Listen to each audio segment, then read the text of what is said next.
Fox 5 Health News, and Pfizer says its vaccine is 90% effective for at least 6 months. So what does that mean for the long term as far as protection is concerned? Join us now, Dr. Parikh, Clinical Assistant Professor of Infectious Diseases at Immunology and NYU Langone. All right, it also protects against the South African variant. So good news all around. The question is how long you're protected after you get the shots.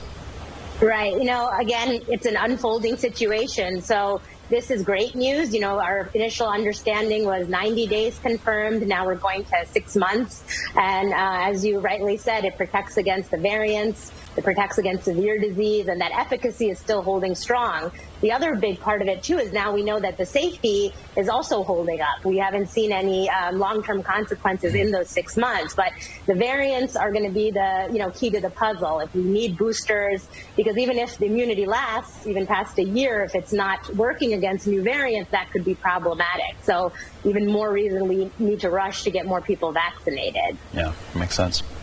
Okay, so the CDC warned us as well, Doctor, that the UK variant would be dominant by March, and we're seeing that it is. Experts now saying that it's the driving force behind the uptick in many cases in the U.S., including here in New York City. So what do we do?